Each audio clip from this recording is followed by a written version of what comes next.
ॐ सहनाववतु सहनौ भुनक्तु सह वीर्यं करवावहै तेजस्विनावधीतमस्तु मा विद्विषावहै। ओम शांति शांति शांति। मीमांसा दर्शन की तीसरी कक्षा। मीमांसा दर्शन के प्रथम अध्याय के प्रथम पाद का पहला सूत्र, उसका शावर भाष्य हम देख रहे थे। सूत्र था अथातो धर्म जिज्ञासा, और इस अथ अतः धर्म जिज्ञासा, इसमें अथ शब्द को लेकर के कुछ चर्चा की गई थी। और भाष्यकार ने बताया कि सूत्र में जो शब्द पढ़े गए हैं यथा संभव जहां तक हो सके लौकिक अर्थ ही हमें लेना चाहिए। आवश्यक है तो अन्य अर्थ भी, शास्त्रीय अर्थ भी लिए जा सकते हैं। तो आगे का देखेंगे। इसमें अथातो धर्म जिज्ञासा, पहले कुछ हमने किया है, उसके अनंतर धर्म की जिज्ञासा हो रही है। वो पहले क्या किया है, वो पहले क्या होना चाहिए, इत्यादि बात कुछ चर्चा चली थी। और आगे देखेंगे। पिछले पाठ में से किन्हीं को कुछ पूछना है तो पूछ सकते हैं। पूछ जी आचार्य जी, हमने कल देखा भाष्य में कि इन्होंने कहा कि वेद वाक्यों को समझने के लिए धर्म की जिज्ञासा करनी चाहिए, और बाद में ये बात आई कि वेद वाक्य को पढ़े बिना धर्म की जिज्ञासा नहीं हो सकती। इसमें परस्पर तो एक तो वेद का मतलब यहां पर मुख्य रूप से हमारे जो उदाहरण आएंगे ब्राह्मण के, लेकिन वेद का मतलब संहिता भी ये मानते हैं। ठीक, संहिता ब्राह्मण सारे। अब जो कहा है कि धर्म की जिज्ञासा, यानी आगे जो वाक्य आएंगे तो वहां जिज्ञासा का मतलब उनकी विवेचना, उनको समझना कि कहना क्या चाह रहे हैं। और अगर हमने कहा भी वेदाध्ययन पहले कर लिया है तो अब उसकी क्या जिज्ञासा, हम तो पढ़ ही चुके हैं। तो वेदाध्ययन से तात्पर्य यहां पर लिया जाता है अपने अपने शाखा का, जिसके जो हैं उसकी संहिता है, अन्य पाठ हैं और उनके ब्राह्मण हैं, उनको उच्चारण से पढ़ते हैं, उच्चारण से पढ़ते हैं, उनको स्मरण करते हैं। बस यही पढ़ना होता है। वहां पर वो अर्थों को नहीं पढ़ते, अर्थों को नहीं पढ़ते। तो बाद में जो अभिवेचना की जा रही है और अर्थों को पहले थोड़ा पढ़ा भी गया हो तो भी जो संदिग्ध स्थल है, यहां इसका क्या अर्थ होना चाहिए। तो जैसे कि अष्टाध्यायी को याद कर लिया तो उसके बाद में क्या करना चाहिए, अष्टाध्यायी याद कर लिया, ऐसे वेदों को, ब्राह्मण ग्रंथों को स्मरण कर लिया, ये वेदाध्ययन इतना ही है बस। अब उसके बाद में अष्टाध्यायी के सूत्रों का अर्थ है, उदाहरण है, प्रयोग है, संदिग्ध स्थल है, विवेचना है, ये सब तो आवश्यक है, नहीं तो ये व्यर्थ हो जाएगा। ये सूत्र पढ़ लिए तो सूत्र पढ़ने से क्या होने वाला है, याद कर लिए उससे क्या होने वाला है। ऐसे ही जब इन सब शास्त्रों को कईयों को उन्होंने याद कर लिया, स्मरण कर लिया, तो उसके बाद में अब उसकी विवेचना, विचारना कि आखिर क्या कहना चाहते हैं, इनका ठीक अर्थ क्या है, ये चिंतन मनन करना चाहिए। ये धर्म जिज्ञासा के रूप में है। और कोई ये जो सूत्रार्थ में सावधानियां बताई गई थी, अध्याहार आदि, तो अध्याहार एक बार फिर से समझाना जी। अधि कहते हैं ऊपर से, और आहार वहां से ले आना, हरण कर लेना। ऊपर से कोई चीज जब हम ले आते हैं किसी वाक्य में या सूत्र में, उसको अध्याहार कहते हैं। क्योंकि वहां वाक्य कभी हम बोलते हैं तो वाक्य पूरा नहीं हो रहा है, ठीक है। किसी ने कहा कि मैं बाजार जा रहा हूं, नहीं, राम बाजार जा रहे हैं और मैं भी। अब मैं भी तो वाक्य पूरा नहीं है। राम बाजार जा रहा है, ये वाक्य अगर सामने है तो मैं भी के साथ में हम क्या जोड़ लेते हैं, बाजार जा रहा हूं, मैं भी बाजार जा रहा हूं, उससे ले आते हैं। और केवल अगर हो तो हम पता नहीं लगता है, अधूरा वाक्य लगेगा ना। कहीं क्रियाएं नहीं होती हैं। बच्चा मां से कहे मां रोटी, पीछे कोई वाक्य नहीं है। बच्चे ने कहा मां भोजन, तो क्या अर्थ लेंगे मां भोजन का? भोजन चाहिए। चाहिए, चाहिए का क्या, कहां से आ गया? यहां तो नहीं बोला गया था। ये ऊपर से हम लेकर के आ जाते हैं। हमें प्रसंग पता होता है, परिस्थिति पता होती है, भाषा का हमें ज्ञान होता है, तो हम उचित शब्द ले आते हैं। प्रसंग से कहें मां भोजन पड़ा है, पड़ा है भी ले सकते हैं किसी प्रसंग में। मां भोजन अच्छा नहीं है, मां भोजन खराब हो रहा है, कुछ भी कुछ कह सकते हैं। लेकिन अधिक प्रचलित है बच्चा मांगेगा ही, इसलिए भोजन चाहिए, भोजन दे दो। ये जो हम चीजें लेकर के आते हैं इसे अध्याहार कहते हैं। तो जहां तक हो सके यहां अध्याहार नहीं करना है, क्योंकि अध्याहार हम कुछ भी कर सकते हैं। अध्याहार हम कुछ भी कर सकते हैं, और उतने अंश का जो छोटा सा टुकड़ा बोला गया है या लिखा हुआ है, अध्याहार भेद करने से अलग अलग अर्थ हो जाएंगे, वाक्य का अर्थ बदल जाएगा ना। तो वाक्य का अर्थ बदलेगा तो जो भी देखने वाला है वो अपने अपने ढंग से कुछ भी अध्याहार करने लगे। तो अध्याहार के भी नियम होते हैं, ऐसे ही नहीं करना है, नहीं तो असंगतियां हो जाएंगी। कोई कुछ अर्थ ले लेगा, कोई कुछ अर्थ ले लेगा। वास्तविक अर्थ क्या है, यही तो विवेचना है यहां शास्त्र में, कि हमें ठीक ठीक अर्थ तक पहुंचना है। तो अध्याहार भी लेना है तो कौन सा अध्याहार लाना चाहिए, कौन सा इस प्रसंग में उचित है। ठीक है। अब किसी ने दूरभाष पे कहा, एक ने पूछा कि भाई कैसे हो, तो बोले कृपा है। बोलते हैं ना, साधु संत ज्यादा बोल देते हैं। तो जिसने पहले ने कहा कि कैसे हो, दूसरे ने कहा कृपा है, ठीक है। तो पहला बोला अरे साहब हमारी क्या कृपा है।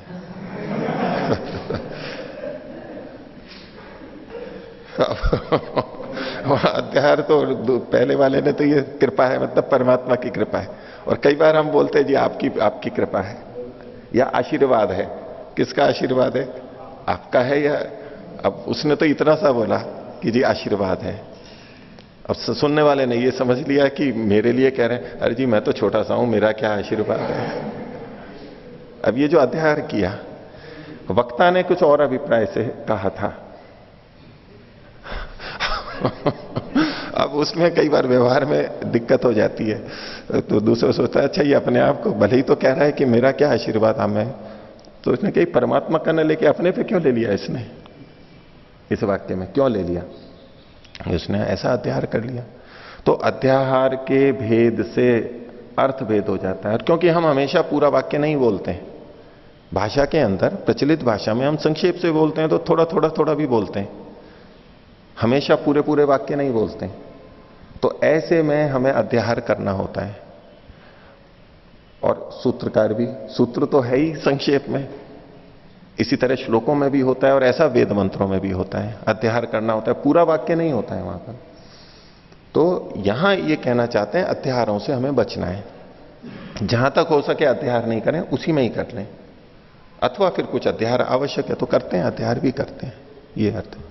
तो ये कुछ गुणकल्प के समान जैसा भी हो गया, गुण धर्म के गुणकल्प जो सातवीं सावधानी थी कि वक्ता का अभिप्राय ही समझना चाहिए, मुख्य नहीं, वो तो गुण को... कल्पना है। गुण कल्पना मतलब तो लक्षणा में जाना, गौण अर्थ लेना, मुख्य अर्थ न लेकर के गौण में। इसमें भी आप ज्यादा सूक्ष्मता में मत जाइए, ये विषय आगे आएगा, नहीं तो अभी ये ज्यादा विस्तार हो जाएगा। अभी एक संक्षेप से हमने समझा है कि जहां तक हो सके जैसा मोटा मोटा अर्थ आता है प्रथम दृष्टया लोक के अनुसार लेना चाहिए। इन्हीं सब की तो सूक्ष्मताएं बहुत सी आगे आएंगी, क्रमशः आएंगी। ये तो बिल्कुल अभी शुरुआत ही है, उसमें शुरुआत में इतना विस्तार करेंगे तो बात पकड़ में भी नहीं आएगी। तो आचार्य जी कल बताया था आपने अध्याहार आदि जो 7 बिंदु बताए थे, तो उनमें श्रुति लिंग से उसका निर्णय नहीं कर सकते? किससे? श्रुति आदि जो प्रमाण बताए थे, श्रुति लिंग आदि। नहीं, श्रुति आदि का जो, ये तो इसका मीमांसा का एक बहुत महत्वपूर्ण भाग है। श्रुति लिंग वाक्य प्रकरण स्थान और समाख्या करते हैं, लेकिन जहां श्रुति नहीं है तो क्या करेंगे? ये तो निर्णायक तत्व है कि हमें अध्याहार करना है या सूत्र का व्यवधान है, पद का व्यवधान है, करना है या नहीं करना है, उचित है अनुचित है, यही तो सारी विवेचना चलेगी इस शास्त्र में। और उसका वो आधार बनेगा श्रुति आदि। कुछ कुछ विवेचना जैसे वेदांत दर्शन में आप देख रहे हैं कि यहां ये शब्द आया है, आगे ये प्रसंग है, अवसान है, समाप्ति ऐसी है, ये कुछ कुछ चीजें देख रहे हैं, वहां वो संक्षेप से आ रही हैं बातें। यहां पर उसकी सूक्ष्मता अधिक रहेगी, कठिन स्थल रहेंगे, वहां निर्णय करना भी कठिन होगा, और वहां कैसे निर्णय किया जाता है यही सारा चलेगा यहां। तो श्रुति आदि का तो उपयोग लेते हैं, लेंगे, बिल्कुल लेंगे। हाँ, और चमचेकर जी। आचार्य जी, सूत्र का अर्थ करते हुए अथा तो धर्म जिज्ञासा, इसका अथ शब्द का अर्थ तो वृत्ति के अनंतर किसी क्रिया के पश्चात अर्थ किए हैं, और धर्म की जिज्ञासा करनी चाहिए, धर्म की विवेचना करेंगे। तो यहाँ पर जो अतः शब्द है, इससे क्या अर्थ लेंगे फिर? क्या अर्थ लेंगे जी? अतः, अतः वो तो अभी चर्चा चल रही है, अभी भाष्य चल रहा है ना, अभी अतः के ऊपर ही तो केंद्रित है। हम थोड़ा सा हमने देखा था, अभी शबर मुनि जी और भी कुछ कह रहे हैं, उसको समझेंगे। हाँ बोलिए। आचार्य जी, इसमें ब्राह्मण ग्रंथों के विषय में कहा है कि ब्राह्मण ग्रंथों के वाक्यों की विवेचना, तो कौन से ब्राह्मण ग्रंथ? कोई से भी हो सकते हैं, कर्मकांड से संबंधित या दूसरे? नहीं, ब्राह्मण ग्रंथ बहुत सारे हैं, अलग अलग वेदों के अलग अलग ब्राह्मण हैं, और वेदों की भी अलग अलग शाखाएं, उनके भी ब्राह्मणों में भेद है, उसकी व्याख्याएं हैं, और सारे मंत्रों की व्याख्याएं वैसा वेद भाष्य जैसे नहीं होते हैं वो, लेकिन मंत्रों का प्रयोग है, उसमें कुछ शब्दों का परिवर्तन है, कहीं किसी प्रसंग में उसका विनियोग है, और कर्मकांड भी हमें दिखेगा, और ज्ञान विज्ञान अन्य भी कुछ उसमें बहुत सारी बातें होती हैं। ब्राह्मण ग्रंथों का एक अलग कलेवर है, विस्तृत है, उनका पठन पाठन भी बहुत कम हो रहा है अभी। तो वहां से कुछ कुछ वाक्य लेंगे, वो वाक्य अपने आप आते रहेंगे, उसकी आप चिंता मत कीजिए, और जो वाक्य आएंगे उनका हम अर्थ भी देखेंगे, प्रसंग देखेंगे, और ये क्या विवेचना कर रहे हैं उसको, उसी को देखेंगे। यही सारा करना है पूरे 2 वर्ष तक। अभी 2-4 महीने तो दूसरी चीजें चलती रहेंगी, वो विवेचना तो बाद में आएगी। उस विवेचना के लिए जो चीजें आवश्यक हैं अभी तो वो समझेंगे हम। आखिर वो सीधी विवेचना करने लग जाएंगे, हमें पता ही नहीं लगेगा ये क्यों कर रहे हैं, क्या कर रहे हैं, ये ठीक कर रहे हैं नहीं कर रहे हैं, हमारे दिमाग में ही नहीं बैठेगा। तो अभी तो शुरू में भूमिका बनेगी कि कैसे कैसे विवेचना की जाती है, क्या क्या आधार होते हैं, उनको समझेंगे, उसके लिए उदाहरण आएंगे, और बाद में फिर विवेचना शुरू करेंगे। जो अब तक समझा है उसका प्रयोग होगा वहां पर, कि ठीक है नहीं है, या कभी उसका प्रयोग करेंगे कभी उसका प्रयोग करेंगे, वो प्रसंग चलता रहेगा। और ठीक है, तो आगे पाठ प्रारंभ करते हैं।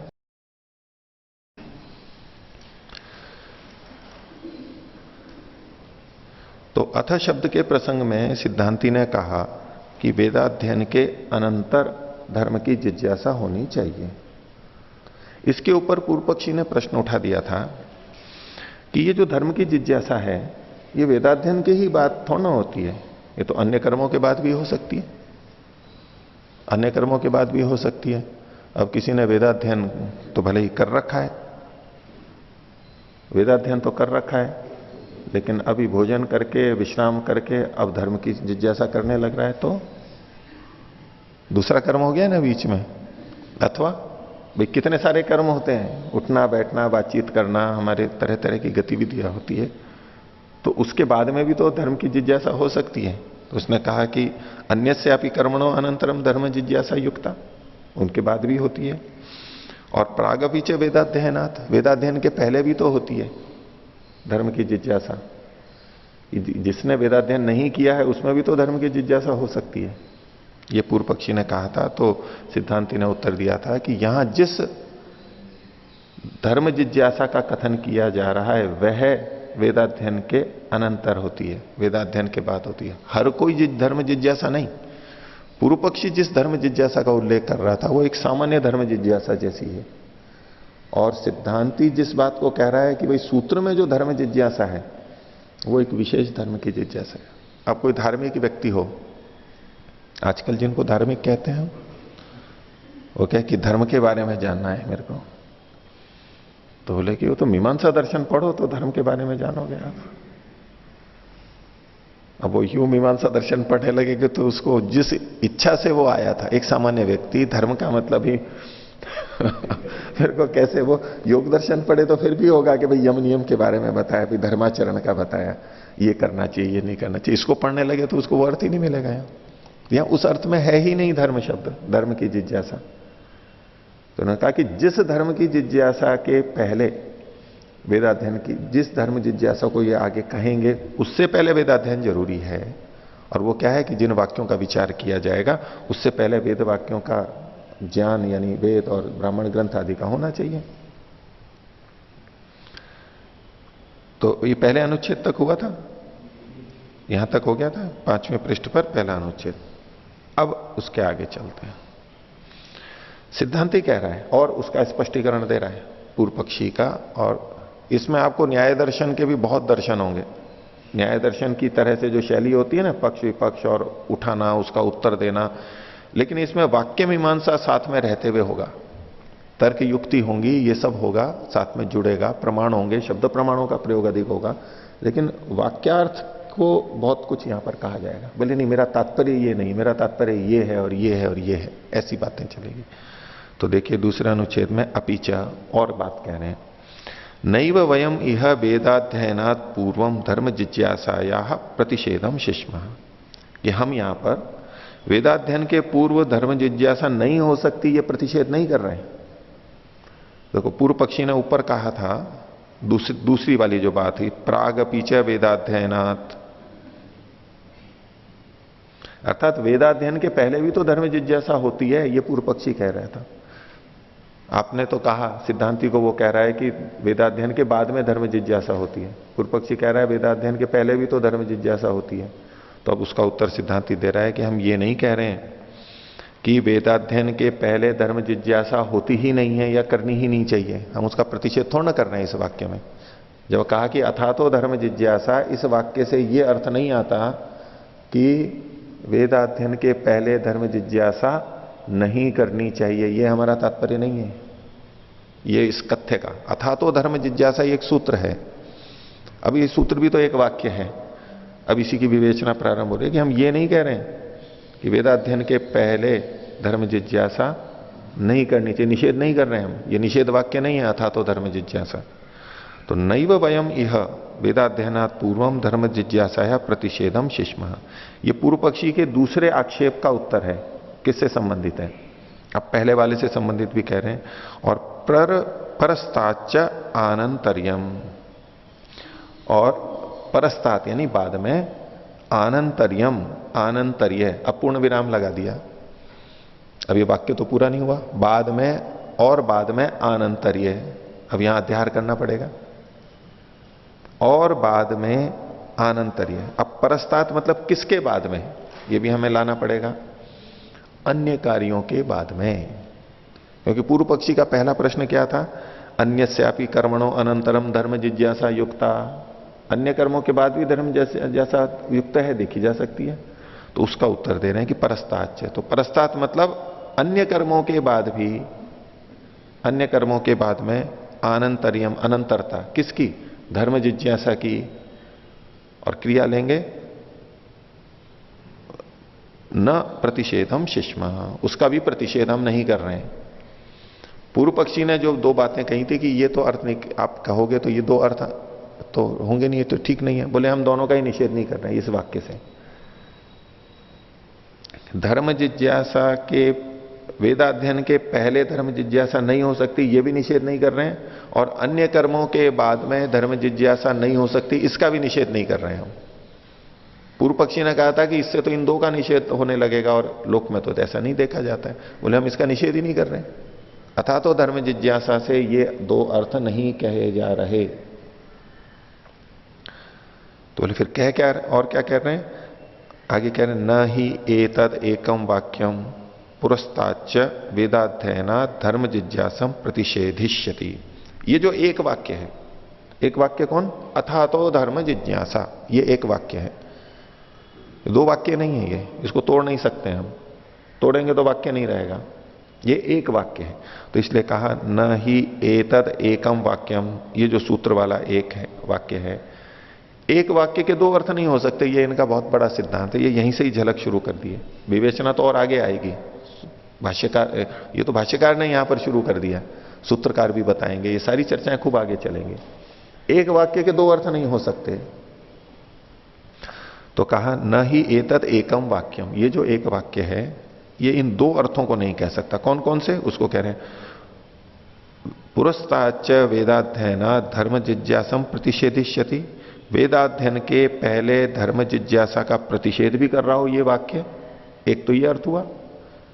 दूसरा परस्ताच्च आनंतर्यम प्रकरिष्यति, और बाद में आनंतर्य को, आनंतर्य मतलब तत्काल आनंतर्य को, आनंतर्य मतलब तत्काल बाद में, प्रकरिष्यति बाद में उसको भी बताएगा। एक तो ये सूत्र ये करेगा, दो अर्थ बता रहे हैं जो कि ठीक नहीं है। सूत्र एक ही है यानी वाक्य एक ही है। पहला अर्थ तो ये निषेध करेगा, वेदाध्ययन के पहले धर्म जिज्ञासा नहीं होनी चाहिए, एक बात। दूसरा, वेदाध्ययन के तत्काल बाद में धर्म जिज्ञासा करनी चाहिए। ये दो बातें हो गई ना। तो बोले ये दो बातें एक वाक्य नहीं कह सकता।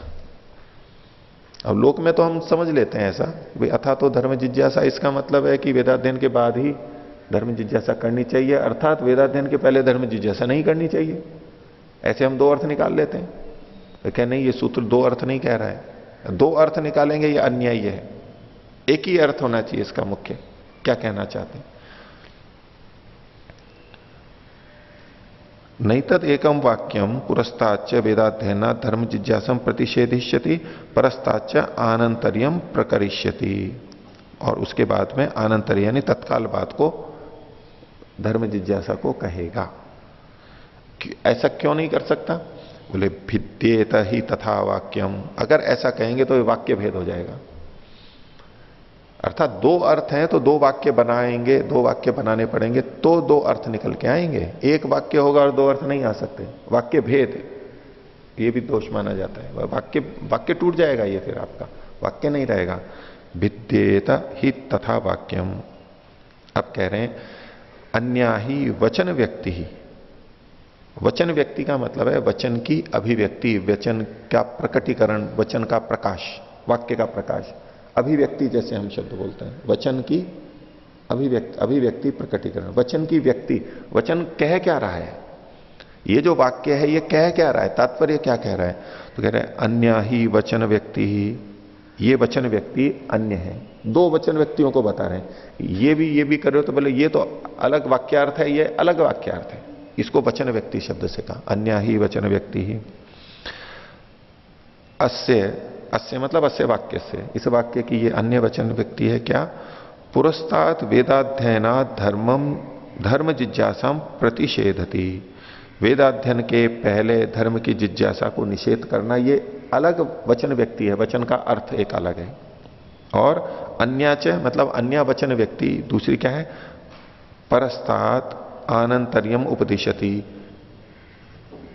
वेदाध्ययन के अनंतर धर्म जिज्ञासा करनी चाहिए, आनंतर्य का विधान कर रहा है, इसके बाद में करनी चाहिए। ये दो अलग अलग वचन व्यक्तियां हैं। आगे कह रहे हैं वेदान अधीत्य, वेद को पढ़ करके। अब इसमें केवल वेदान अधीत्य लिखा हुआ है, मनुस्मृति का नीचे श्लोक दिया है, उसका अंश वेदान अधीत्य वेद हुआ वेदम वापी यथाक्रमम। तो ये गृहस्थ में जाने के लिए 3 वेद, 2 वेद, सारे वेद, ऐसे वेदों का महाविधान, वेदान अधीत्य, उसको उद्धृत किया। अब यहां अथ का मतलब वेद को पढ़ के हम ले रहे हैं, तो यहां धर्म जिज्ञासा को साथ में जोड़ लेंगे। वेदान अधीत्य धर्म जिज्ञासा कर्तव्या, वेद पढ़ के धर्म जिज्ञासा करनी चाहिए। इति एकस्याम, इस एक में, एकस्याम मतलब यहां पर स्त्रीलिंग है, एकस्याम वचन व्यक्तौ, एक वचन व्यक्ति में, वचन के अर्थ में क्या किया गया?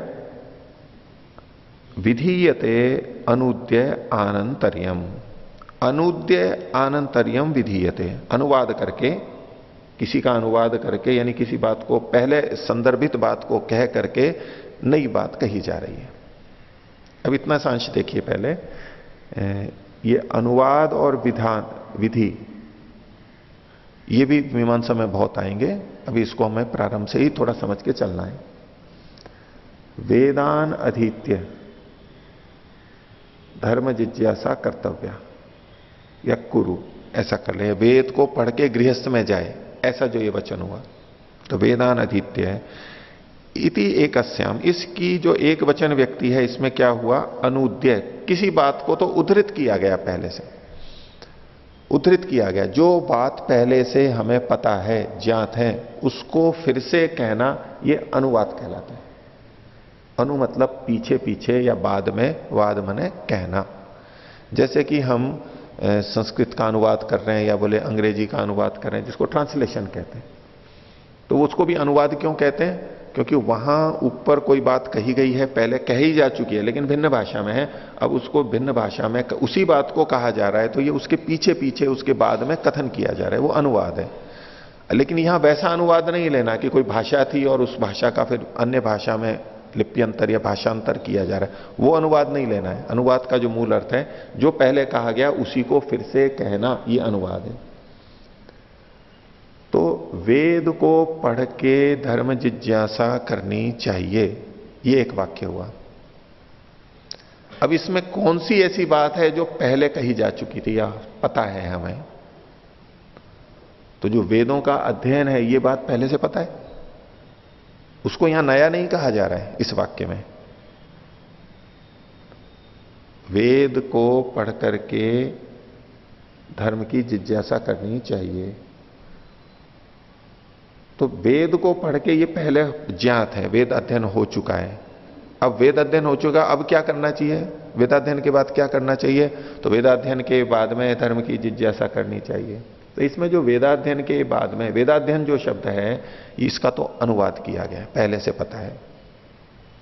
तो यह कहा कि एकस्याम अनुद्य, अनुवाद करके, वेदम अधीत्य, वेद का अनुवाद करके, आनंतर्यम विधीयते, कि वेदाध्ययन के बाद में क्या होना है, ये जो आनंतर्य है उसको यहां पर नया कहा जा रहा है।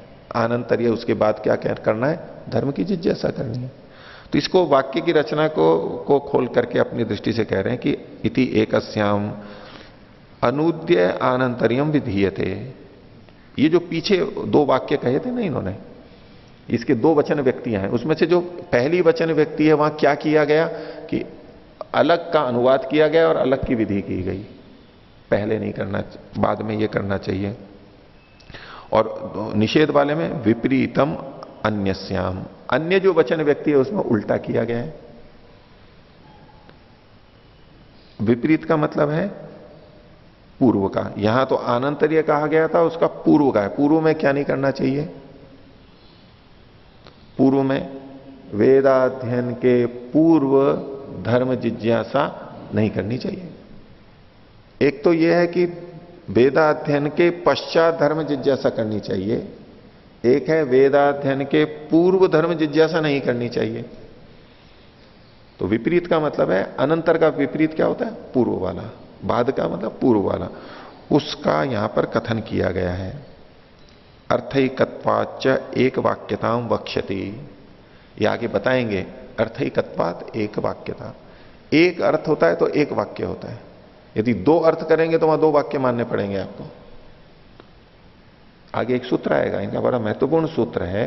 क्योंकि ये वाक्य शास्त्र है, इसलिए वाक्य की परिभाषा, वाक्य किसे कहते हैं, क्यों वाक्य है, ये आपको बहुत नई नई बातें सी मिलेंगी। अभी तक हम वाक्य को अलग ढंग से समझते हैं, ये अलग ढंग से करेंगे, उसी को खोल देंगे बिल्कुल। शव का विच्छेद करते हैं ना, डिसेक्शन करते हैं जैसे, तो काट काट के। व्याकरण में भी विच्छेद करते हैं, संधि विच्छेद कर देते हैं, समास का विच्छेद करते हैं, प्रकृति प्रत्यय को अलग अलग कर देते हैं। यहां वाक्य का डिसेक्शन होगा, वाक्य की विवेचना होगा कि इसको कैसे अलग अलग करके देख रहे हैं, एक अलग ही दृष्टि आएगी। तो कहा अर्थैकत्वाच्च एक वाक्यताम वक्ष्यति, ये तो आगे कहेंगे ही। नीचे देखे दूसरी टिप्पणी पे सूत्र दिया हुआ है, अर्थैकत्वात् एकम वाक्यम साकांक्षम चेत विभागे स्यात्। मीमांसा 2:146 में सूत्र आएगा आगे, उसको उद्धृत कर रहे हैं कि वहां कहा था कि एक वाक्य है तो एक ही अर्थ होना चाहिए, दो अर्थ निकल रहे हैं तो एक वाक्य नहीं है वहां पर, वो इसलिए दोष आएगा अगर दो अर्थ लेंगे तो बोले यहां फिर प्रसंग क्या है, यहां क्या कहा जा रहा है इस वाक्य का, अथा तो धर्म जिज्ञासा में कहना क्या चाह रहे हैं, वाक्य क्या है, वाक्य का अर्थ क्या है। तो कह रहे हैं किंतु अधीते वेदे द्वयम आपतति, जिसने वेद को पढ़ लिया है उसमें दो चीजें, दो प्रसंग उपस्थित हो जाते हैं। कि हम रास्ते में चलते जा रहे हैं और चलते चलते वहां 2 रास्ते आ गए, अब 2 रास्ते आ गए तो इधर जाएं या उधर जाएं। तो 2 चीजें सामने आ गई वेद पढ़ने के बाद में। क्या? गुरुकुलाच समावर्तितव्यम, गुरुकुल से समावर्तन कर जाए। समावर्तन संस्कार होता है, गुरुकुल में स्नातक बन के फिर अब वो गृहस्थ में जाना होता है तो घर परिवार में जाता है, वो समावर्तन संस्कार होता है, घर चला जाए। तो वेद को अध्ययन को करके घर चला जाए, तो एक तो घर का जाना प्रसंग प्राप्त है, आपतति समावर्तितव्यम, और दूसरा है वेद वाक्यानि च विचारयितव्यानि, और वेद के वाक्यों का भी विचार करना चाहिए। ये भी आ गया है, अध्ययन किया है, वेद वाक्यों का विचार नहीं किया है अभी, ये विचार भी प्राप्त हो रहा है। 2 चीजें प्राप्त हो गई हैं। तो तत्र इस विषय में गुरुकुलात् मां समावर्तिष्ठ, गुरुकुल से वेदाध्ययन के बाद में गुरुकुल से समावर्तन ना कर दे, समावर्तन ना करे। कथम नु वेद वाक्यानि विचारयेत, किस प्रकार से वेद वाक्यों का विचार हो पाएगा? यदि समावर्तन कर देगा तो वेद वाक्यों का विचार कैसे होगा? पढ़ करके गृहस्थ में चला गया, वेद वाक्यों का विचार कैसे होगा? विचारे इत्येवम अर्थो अयम उपदेश है, इसके लिए ये उपदेश है। ये उपदेश यानी ये सूत्र का उपदेश। वेदाध्ययन हो चुका है, पता है, अब इसके बाद में 2 चीजें प्राप्त हो रही हैं, समावर्तन और वेद वाक्यों का विचार। तो क्या करना चाहिए? तो क्या? अथा तो धर्म जिज्ञासा, अब वेदाध्ययन के बाद में धर्म की जिज्ञासा करनी चाहिए। यदि समावर्तन कर दिया तो धर्म की जिज्ञासा हो नहीं पाएगी, तो धर्म की जिज्ञासा करे, उसके लिए कथन है। उसका यह भी मतलब नहीं है कि समावर्तन करना ही नहीं चाहिए, ये निषेध कर दिया। इस वाक्य को ले लें कि देखो मीमांसा में कहा गया है कि वेदाध्ययन समावर्तन नहीं करना चाहिए यानी कोई भी गृहस्थ में न जाए, ये लक्ष्य, ये उद्देश्य नहीं, ये तात्पर्य नहीं है यहां पर। लेकिन वेदाध्ययन के तत्काल बाद में गृहस्थ में न चला जाए। तो ये जो आनंतरीय थे, ये दोनों प्राप्त थे, 2 चीजें अपने आप प्राप्त थी। ये भी होता है, ये भी होता है। अब करें क्या? बस ये करना चाहिए, धर्म जिज्ञासा, ये सूत्र में कहा गया है, ये इसका मुख्य उद्देश्य है। या ये प्रसंग नहीं है कि अन्य कर्मों के बाद में भी धर्म जिज्ञासा हो सकती है या नहीं, किन कर्मों के बाद में धर्म जिज्ञासा हो सकती है, ये नहीं है प्रसंग। तो हम किसी बात को अलग अलग प्रश्नों की दृष्टि से भिन्न भिन्न देख सकते हैं। पूर्व पक्षी यहां पर अलग दृष्टि से देख के खंडन कर रहा है, सिद्धांती अलग दृष्टि से उत्तर दे रहा है। दृष्टि भेद होने से ही तो विरोध आ रहा है। पूर्व पक्षी की क्या दृष्टि है कि धर्म जिज्ञासा कदा कर्तव्या, धर्म जिज्ञासा कब करनी चाहिए। अब ये प्रश्न है, तो इसका उत्तर क्या आएगा? वेदाध्ययन के अनंतर करनी चाहिए। ऐसा अर्थ लेंगे कि धर्म जिज्ञासा कब करनी चाहिए, तो बोले उत्तर आएगा इस सूत्र से, वेदाध्ययन के बाद में। अब वो प्रश्न उठेगा जो पूर्व पक्षी ने उठा रखे, भाई अन्य कर्मों के बाद भी तो धर्म जिज्ञासा होती है,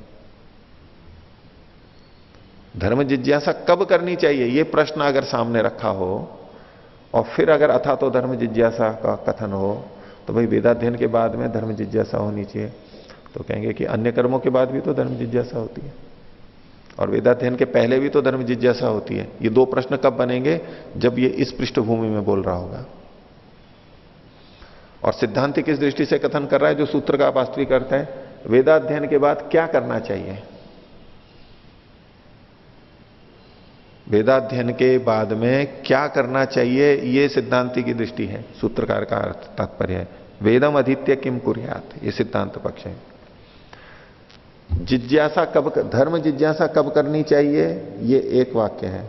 दूसरा है वेद का अध्ययन करके क्या करना चाहिए। अब यूं उत्तर देने में भले ही एक ही वाक्य आए, लेकिन तात्पर्य भेद हो जाएगा वहां पर, और प्रश्न भी अलग अलग प्रसंग में अलग अलग उठ जाएंगे। दोनों बातों में अंतर हो गया ना। अब पूर्व पक्षी जब भी खंडन करता है तो कुछ भिन्न दृष्टि लेकर के ही करता है, अलग एंगल से सोच रहा होता है, अलग कोण से, तभी तो ये बात आती है। अगर दोनों एक ही कोण से एक ही दृष्टि से देखें तो फिर तो भेद ही नहीं आना चाहिए, कुछ ना कुछ भिन्नता रहती है। तो यहां तक हो गया। आगे देखिए, अब सिद्धांति की बात को उसने मान लिया कि अच्छा ठीक है, तो अब पूर्व पक्षी अगला आक्षेप कर रहा है, यद्येवम, अगर ऐसा है तो, या अभ्युपगम से बोल रहा है, अगर ऐसा है तो, यदि एवं, यूं पूर्णतः नहीं माना है। अच्छा आप कह रहे हो तो चलो, अगर आप ऐसा भी सोच रहे हो तो भी प्रश्न उठेगा, यद्देवम, यदि ऐसा है तो न तरही वेदाध्ययनम पूर्वम गम्यते, तो भी वेदाध्ययन धर्म जिज्ञासा से पहले नहीं जाना जाता है। कहां पर? शास्त्रों में। आपने तो कह दिया था तो धर्म जिज्ञासा, इसकी पुष्टि किस शास्त्र से होती है? न ही तरही वेदाध्ययनम पूर्वम गम्यते। इसमें समावर्तन को साथ में लेते हुए कि यदि आप वेदाध्ययन के बाद में धर्म जिज्ञासा कर लोगे तो भी तो वेदाध्ययन समावर्तन से पूर्व नहीं हो पाएगा। अभी आगे और खोलता हूं, वाक्य देखिए पहले। एवं ही समान मनंती, ऐसा शास्त्र में कहा गया है, पढ़ा गया है, बार बार पढ़ा गया है। वेदम अधीत्य स्नायात इति, ये एक वचन दे दिया, वेदम अधीत्य स्नायात, वेद पढ़ के स्नान करे। स्नान करके वेद पढ़ना चाहिए या वेद पढ़ के स्नान करना चाहिए? देखो कैसे लोग हैं, वेद को पवित्र भी मानते हैं और वेद पढ़ के स्नान करे ये कह रहे हैं। इसका मतलब है बिना स्नान किए वे वेद पढ़ना चाहिए? नहीं, अभी स्नान का मतलब कुछ और है प्रसंग के अनुसार से। ये विशेष प्रकार का स्नान होता है जो कि स्नातक बनने के बाद में होता है, गृहस्थ में जाता है वहां पर। वो गृहस्थ से पहले कैसा स्नान होता है? उपटन लगा करके होता है, अच्छी तरह से स्नान करते हैं, फिर श्रृंगार करते हैं। गृहस्थ में जाना है तो सौंदर्य आना ही चाहिए। और उससे पहले जो गुरुकुलों में स्नान करते हैं उसमें श्रृंगार थोड़ा होता है, उसमें उपटन थोड़ा लगता है, उसमें मांग थोड़ा काटी जाती है, या बाल थोड़ा बनाए जाते हैं। वहां तो बाल बनाएंगे, उसको मुकुट पहनाएंगे, उसको कड़े पहनाएंगे, पुरुष हो या महिला हो, उनके अपने अपने जो भी श्रृंगार हैं। तो वेद पढ़ के स्नान करे, यहां पर मतलब है समावर्तन करे स्नान का, क्योंकि उस समय विशेष स्नान होता है समावर्तन संस्कार में। बहुत अच्छी तरह से स्नान, सुगंधित पदार्थों से स्नान किया जाता है, करवाया जाता है, वो सुंदर भी दिखे, उसके शरीर से सुगंध भी आए, ये सब। आजकल तो वस्त्रों का ही स्नान ऐसा करवा देते हैं कि वैसे भी नहीं लगाओ तो भी कोई फर्क नहीं पड़ता है। जो वस्त्र धोने के चूर्ण आते हैं आजकल, पाउडर और बट्टियां आती है ना, उसी में ऐसा इत्र सुगंध डाला हुआ होता है कि उसी से सुगंध आती रहती है। श्रृंगार ना भी करें तो भी वो सब में ही ऐसा डालते हैं, अधिकतर ऐसा डालते हैं कुछ ना कुछ। तो वेदम अधीत्य स्नायात, इसका वास्तविक अर्थ क्या है? वेद पढ़ के समावर्तन करें। समावर्तन में एक स्नान भी होता है, इसलिए उसको स्नायात मतलब समावर्तन करें, ये विधि है। तो वेद पढ़ने के बाद में क्या करने को कहा गया? यहां समावर्तन को कहा। अब यदि वेद पढ़ के आपकी बात मान ली जाए कि अथा तो धर्म जिज्ञासा, वेद पढ़ के धर्म की जिज्ञासा करें, तो वेद पढ़ने के बाद समावर्तन कहां हुआ? और यदि धर्म जिज्ञासा कर ली और उसके बाद में आपने स्नान किया, तो भी तो शास्त्र का वचन खंडित हो जाएगा। शास्त्र में यह थोड़ा ना कहा है कि वेद पढ़ के धर्म जिज्ञासा करे और फिर समावर्तन करे। वेद पढ़ते ही समावर्तन, तो शास्त्र का विरोध आएगा। इसलिए पूर्व पक्षी कह रहे हैं कि एवं ही समान मनंती, शास्त्र तो ये कहता है वेदम अधीत्य स्नायाति थी, और यह च, और यहां पर आपके अनुसार चलें तो वेदम अधीत्य स्नास्यन, वेद पढ़ के स्नान करता हुआ, स्नान तो करेगा भविष्य में, ये लिट लकार का प्रयोग है, भविष्य में आगे कभी करता हुआ, आगे कभी करेगा, तो धर्मम जिज्ञासमान इमम आमनायम अतिक्रामेत, और धर्म की जिज्ञासा करने लग गया। स्नान तो बाद में करेगा, धर्म की जिज्ञासा पहले करने लग गया आपके इस सूत्र के अनुसार। तो ये तो आमनायम अतिक्रामेत, शास्त्र का अतिक्रमण कर देगा, विधि का उल्लंघन कर देगा। तो इसलिए अब उस संदर्भ में पंक्ति का पहला भाग देखिए, न तरही वेदाध्ययनम पूर्वम गम्यते, यदि धर्म जिज्ञासा कर ली तो वेदाध्ययन पूर्व में नहीं आएगा। किसके? स्नान के, समावर्तन के। समावर्तन के पूर्व में नहीं हुआ ना, तत्काल पूर्व, बीच में बीच में धर्म जिज्ञासा आ गई, तो ये तो शास्त्र से विरोध आ जाएगा। आगे, न चा आमनायो नाम अतिक्रमितव्य है, बोले आमनाय जो होता है उसका तो अतिक्रमण नहीं करना चाहिए। बड़े सिद्धांत की बात। कोई शास्त्र का तो उल्लंघन नहीं करना चाहिए। आप शास्त्र का उल्लंघन कर दोगे ऐसे तो। अब इसका उत्तर सिद्धांति बोल रहा है, तदुच्यते, उसको कहा जाता है अतिक्रमिष्याम इमम आमनायम, हम इस आमनाय का अतिक्रमण कर देंगे, उल्लंघन कर देंगे इस शास्त्र वचन का। कौन सा शास्त्र वचन? वेदम अधीत्य स्नायात। ये नीचे उदाहरण दिया हुआ है, ये अपस्तंभ गृह्य सूत्र और ये बौधायन गृह्य सूत्र के वचन, यहां लगभग ऐसे वचन मिलते हैं। तो बोले हाँ, हम तो शास्त्र का अतिक्रमण कर देंगे। वैसे तो शास्त्र का अतिक्रमण नहीं करना चाहिए ना, अब ये भी नहीं मानते हैं शास्त्र को, लेकिन बोले नहीं, इस संदर्भ में हम शास्त्र का अतिक्रमण कर देंगे। क्यों कर देंगे? तो कारण बताना पड़ेगा। बोले मैं नहीं मानता शास्त्र की बात, ये वैसा नहीं है कि उल्लंघन कर रहा है, तो उल्लंघन करेंगे हम, क्यों करेंगे वो बताएंगे। तो क्या है कि अतिक्रमिष्याम इमम आमनायम, इस शास्त्र का अतिक्रमण करेंगे। क्यों? अनतिक्रामंतो वेदम अर्थवंतम संतम अनर्थकम अवकल्पयेम। यदि हम इस शास्त्र का, इस वचन का, आमनाय का अतिक्रमण नहीं करेंगे, अतिक्रमण कब होगा? अतिक्रमण कैसे करेंगे? ये धर्म जिज्ञासा को करके। वेद का अध्ययन किया, स्नान करना था, समावर्तन करना था, अब बीच में धर्म जिज्ञासा ले आए तो अतिक्रमण हो गया ना। तो बोले अनतिक्रमिष्यन, यदि हम अतिक्रमण नहीं करेंगे, यानी धर्म जिज्ञासा अगर बीच में नहीं करेंगे, समावर्तन के पहले धर्म जिज्ञासा नहीं करेंगे, तो अनतिक्रामन तो वेदम अर्थवंतम, अर्थवंतम वेदम, जो कि वेद सार्थक हैं, किसी अर्थ को कहने वाले हैं, उस सार्थक वेद को वेदम अर्थवंतम संतम, सार्थक होते हुए भी अनर्थकम अवकल्पयेम, हम उसको अनर्थक कर देंगे, वेद को अनर्थक कर देंगे। तो इस वचन का उल्लंघन यदि नहीं करेंगे तब तो हम वेद को ही अनर्थक सिद्ध कर देंगे। वेदम अधीत्य स्नायात, धर्म जिज्ञासा तो करनी ही नहीं है, इसे तो वेद अनर्थ हो जाएंगे। यानी वेद तो अनर्थ नहीं होने चाहिए, भले ही इस वचन का उल्लंघन हो जाए। दृष्टि देखो, वेद को दूसरा भी मान रहा है, पूर्व पक्षी मान लो, और मानते हुए कह रहा है नहीं, वेद में ये वचन लिखा हुआ है या शास्त्रों में ये वचन लिखा हुआ है, वेद को अध्ययन करके स्नान करें। अब इससे वेद अनर्थक हो रहे हैं, ये तो फिर बहुत बड़ा दोष आ जाएगा। तो वेद का तो धर्म की जिज्ञासा तो करनी चाहिए, लेकिन जैसा प्रचलन में आ गया, वेद को पढ़ के बस उसी में विद्वान बन जाते हैं और गृहस्थ में चले जाते हैं। वेदार्थ का, वेद निरर्थक नहीं है, ये मीमांसा दर्शन का एक बहुत बड़ा सिद्धांत है। निरर्थक नहीं है, वो सार्थक है। आगे भी बार बार इसकी प्रतीति ये करवाते रहेंगे, निरर्थक नहीं है। यदि बिना अर्थ जाने हम जा रहे हैं और इसी में मंत्रों को याद करने में, पढ़ने में ही अपनी तृप्ति समझ रहे हैं, इसका मतलब है हम वेद को सार्थक नहीं मान रहे हैं। आगे कहते हैं दृष्टो ही तस्य अर्थ, और बोले उसका अर्थ देखा भी जाता है वेद के मंत्रों का, वेद का वाचनों का। क्या? कर्मावबोधनम नाम, कर्म का अवबोधन करना, इस नाम वाला उसका अर्थ, कर्म का अवबोधन की ये कर्म करना चाहिए, ये कर्म नहीं करना चाहिए, यही तो वेद का अर्थ है, प्रयोजन है। विधि और निषेध, ये करना चाहिए, ये नहीं करना चाहिए, तो ये वेद का अर्थ देखा जाता है, सार्थकता है उसकी इस रूप में।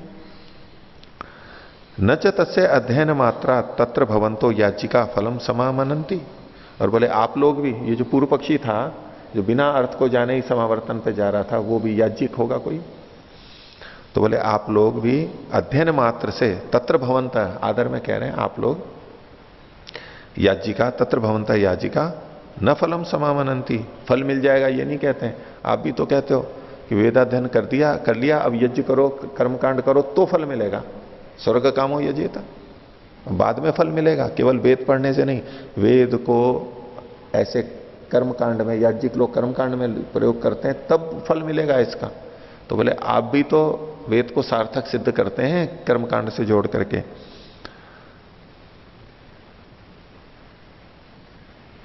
आगे यद्यपि च समामनंती व तत्रापि, और बोले जहां पर ये कथन करते भी हैं, इस तरह का पाठ करते भी हैं, वेदम अदित्य स्नायात, वहां पर भी तत्रापि द्रव्य संस्कार कर्मसु परार्थत्वात् फलश्रुति ही अर्थवाद स्यात्। जहां कहीं वेद मंत्रों के पढ़ने मात्र से भी फल का कथन किया भी जाता है,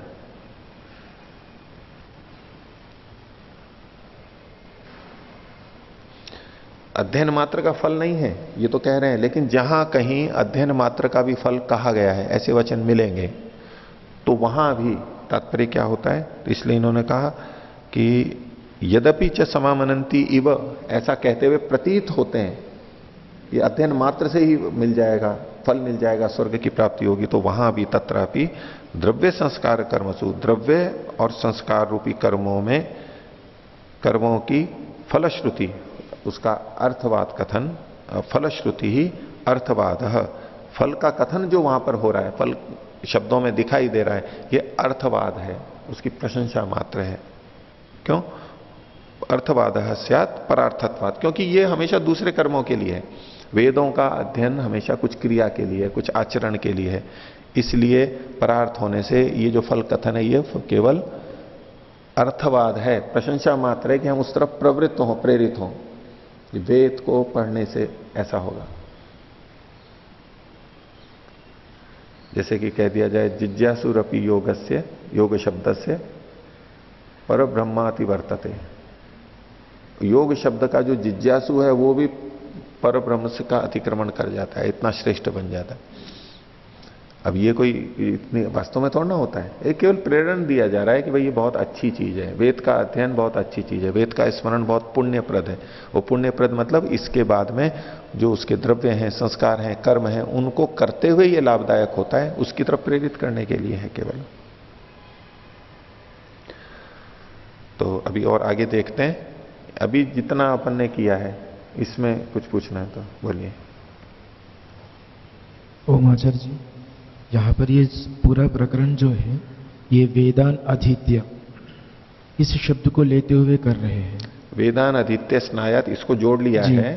वैसे तो अथा तो धर्म जिज्ञासा के अथ पे केंद्रित है ये जी जी, और अनंतर मतलब वेदाध्ययन कहा तो वेदान अधीत्य ले आए। हाँ, तो यहाँ पर वेदान अधीत्य का अर्थ ले रहे हैं वेद को कंठस्थीकरण के बाद का। हाँ, तो यहाँ पर वेदान अधीत्य का अर्थ, यदि हम वेद का अध्ययन का मतलब यहाँ पर उसका अर्थ सहित अध्ययन सारे ले ही लेते हैं। हाँ, तो इस पूरा प्रकरण का फिर हाँ, आवश्यकता नहीं रहेगी। हाँ, उसमें भी घटा सकते हैं। इनका ये कहना है कि अध्ययन का मतलब केवल पाठ स्मरण ही ले रहे हैं, इसलिए ये समस्या आ रही है। अगर अध्ययन का मतलब पूरा अर्थ सहित पठन ले लें तो फिर तो इस प्रकरण की आवश्यकता ही नहीं होगी। तब भी आवश्यकता होगी कि हमने मान लो शब्द अर्थ संबंध बना करके और अर्थ भी समझ लिया है, लेकिन उसमें जो संदिग्ध वाक्य आए हैं उसकी विवेचना तो फिर भी करनी होगी, उसकी चर्चा, वो धर्म की जिज्ञासा वहां उतने अर्थों में लिया जाएगा। लेकिन अध्ययन शब्द यहां पर पारिभाषिक रूप से जो प्रचलित है वो लेते हुए अर्थ किया गया है। ये क्या कहते हैं? अध्ययन क्या है? उच्चारणानुच्चारणम, उच्चारण के पीछे उच्चारण करना, इसी को अध्ययन कहते हैं। उच्चारणानुच्चारणम, उच्चारण के पीछे उच्चारण करना, ये अध्ययन कहलाता है। उच्चारण होगा गुरु के द्वारा और अनुच्चारण होगा शिष्य के द्वारा, इसको वेदाध्ययन कहा जाता है। जो प्रचलित अर्थ है वो लेते हुए एक बात है। दूसरा, जैसे कि महाभाष्य में भी आया, ब्राह्मणेन निष्कारणो षडंगो वेदो अध्येयो ज्ञेयश्च, तो ज्ञेय मतलब तो जानना एक अलग चीज होगी। अध्येयो क्या है? अगर अध्ययन का मतलब हम जानना भी ले लेंगे तो फिर दो शब्द का प्रयोग वहां व्यर्थ हो जाएगा। अध्येयो ज्ञेयश्च, अध्येय मतलब तो स्मरण आदि करना, और फिर ज्ञेय मतलब उसको जानना। तो अध्ययन शब्द प्राचीन काल में परंपरा से लोक में वहां ऐसा ही प्रचलित था, वो अध्ययन इतने अर्थ तक ही सीमित था।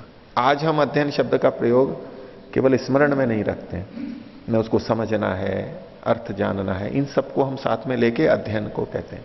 और कोई कह सकता है कि बिना स्मरण करना है वो क्या अध्ययन हुआ? भाई उस समय इस अर्थ में प्रचलित था। ठीक है आचार्य। हाँ, दिलीप जी। ओम आचार्य जी, आज के पाठ की जो पहली पंक्ति है इसमें नैव वयम इह वेदाध्ययनात् पूर्वम धर्म जिज्ञासायाः प्रतिषेधम स्मः परस्ताच्च आनंतर्यम, तो इसमें जो क्रियापद कैसे लगाएंगे जी? परस्तात् आनंतर्यम शिष्मः या फिर प्रतिषेध को भी जोड़ेंगे? प्रतिषेधम शिष्मा, प्रतिषेधामः या प्रतिषेधम शिष्मा।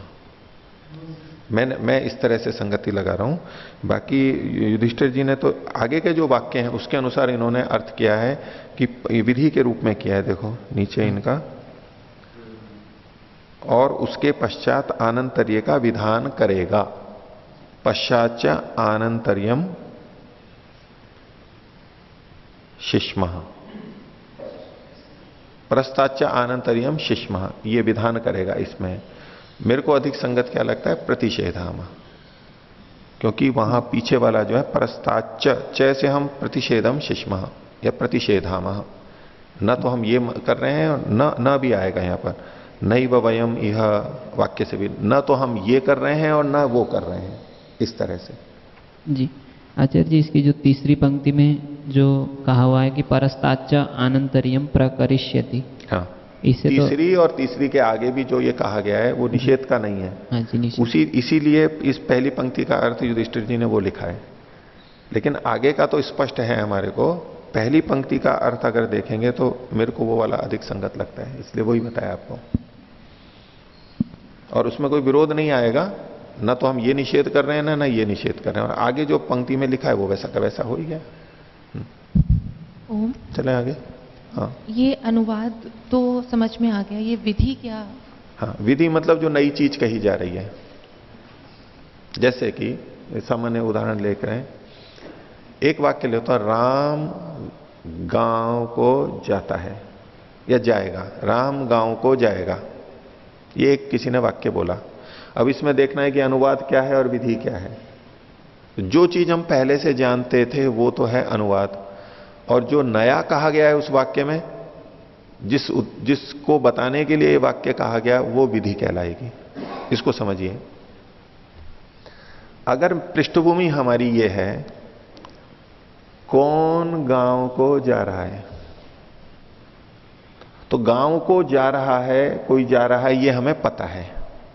अब इसके उत्तर में जब बोलेंगे राम गांव को जा रहा है, तो गांव को जा रहा है ये तो है अनुवाद, क्योंकि हमने पहले पता है हमारे को, चाहे तो परिस्थिति से पता है या अगले ने वाक्य बोल दिया है। राम ये विधि कहलाएगी, नई बात यहां पर आई है, राम गांव को जा रहा है। अब इसमें प्रश्न की पृष्ठभूमि बदल दीजिए, राम कहां जा रहा है। वाक्य वही है, राम गांव को जा रहा है, प्रश्न किया राम कहां जा रहा है। अब राम का तो पता है हमें, अब राम गांव को जा रहा है, तो राम कहीं जा रहा है इतना तो हमें पहले से पता है, तो ये तो कहलाएगा अनुवाद। और गांव को, ये नई बात कही गई, ये कहलाएगी विधि। वाक्य वही है, राम गांव को जा रहा है, इसमें किसी संदर्भ में राम विधि हो जाएगा और कहीं गांव को अथवा जाना भी हो जाएगा। राम गांव को देख रहा है, राम गांव को जला रहा है, राम गांव की सेवा कर रहा है, राम गांव को जा रहा है, क्रिया कोई भी हो सकती है। तो जो बात हमें पहले से पता है उसको यदि अगले वाक्य में लिया जाता है तो ये तो अनुवाद है। अनु मतलब पहले, और उसका फिर से कथन करना। और जो चीज नई कही जा रही है वो विधि कहलाएगी। अच्छा, ये जो वाक्य है राम गांव को जा रहा है, इसमें क्या कहने के लिए वाक्य दिया, क्या अंश बताने के लिए इस पूरे वाक्य का प्रयोग किया। राम गांव को जा रहा है, इस वाक्य में ये वाक्य बोला क्यों व्यक्ति ने, ये वाक्य बोला क्यों, ये ढूंढिए। जिसके लिए वो वाक्य बोला उतना अंश विधि है। अब यदि कौन गांव को जा रहा है, इस पृष्ठभूमि में राम गांव को जा रहा है, तो ये वाक्य राम को कहने के लिए बोला गया है। गांव को जा रहा है ये तो पता ही है, इसलिए हम कई बार उतना ही अंश बोलते हैं। कौन गांव को जा रहा है, राम, आगे कुछ बोलते भी नहीं है, बाकी चीजें तो अपने आप लग जाती हैं। तो ये राम जो है ये विधि है। यहां पर इस राम को कहने के लिए पूरा वाक्य बोला गया है। और भिन्न पृष्ठभूमि होगी तो राम कहां जा रहा है, तो हम यूं भी बोल देते हैं गांव, या राम गांव को जा रहा है। तो अब इसमें पूरा वाक्य बोला भी गया है तो भी हमें यह पता होना चाहिए कि विधि किस चीज की, नई बात क्या कही जा रही है। तो जो नई बात है वो विधि है, जो पहले से ज्ञात है उसका कथन है, ये अनुवाद कहलाता है। इसके आधार पर बहुत ही विवेचना करते हैं कि इस वाक्य में आखिर कह किसको रहे हैं, राम को कह रहे हैं या गांव को कह रहे हैं या जाने को कह रहे हैं। वेद मंत्र भी कोई आएगा, अब किसी को अगर पृष्ठभूमि नहीं पता है तो वो कुछ का कुछ बोल देगा वहां पर। अब अथा तो धर्म जिज्ञासा को भी ले लें कि इसमें आखिर कहा क्या जा रहा है। अब वाक्य तो ये होगा वेदाध्ययन के अनंतर धर्म जिज्ञासा करनी चाहिए, अब पूरा ही वाक्य लगेगा इसको कहा जा रहा है। लेकिन अगर हम विधि उद्देश्य की विधि और अनुवाद की दृष्टि से देखें तो इसके अनंतर वेदाध्ययन के अनंतर, वेदाध्ययन का हमें पता है पहले से, इसका तो है अनुवाद। और विधि क्या है, वेदाध्ययन के बाद क्या करें, धर्म जिज्ञासा। धर्म जिज्ञासा की विधि की जा रही है यहां पर, तभी तो ये पूरा शास्त्र है, ये धर्म की जिज्ञासा का ही तो विषय है। तो धर्म जिज्ञासा की विधि की जा रही है और अथा तो ये अनुवाद किया जा रहा है। एक अभी थोड़ा सामान्य रूप से आपको समझ में आ गया होगा, लेकिन इसी आधार पर बहुत जगह निर्णय होंगे यहां। ये अनुवाद है, ये विधि है, ये अनुवाद है, ये विधि है, इसमें क्या विधि है।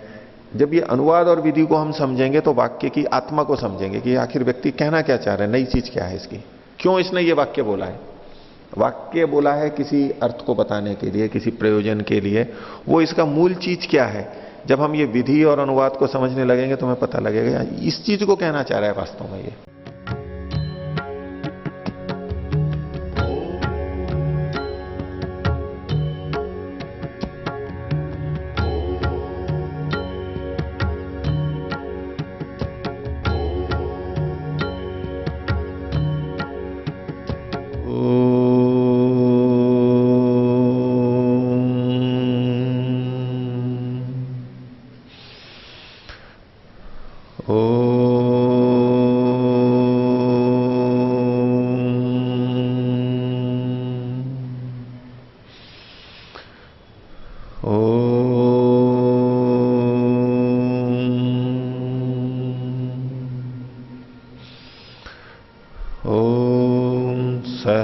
सहनाववतु सहनौ भुनक्तु सह वीर्यं करवावहै तेजस्विनावधीतमस्तु मा विद्विषावहै। ओम शांति शांति शांति।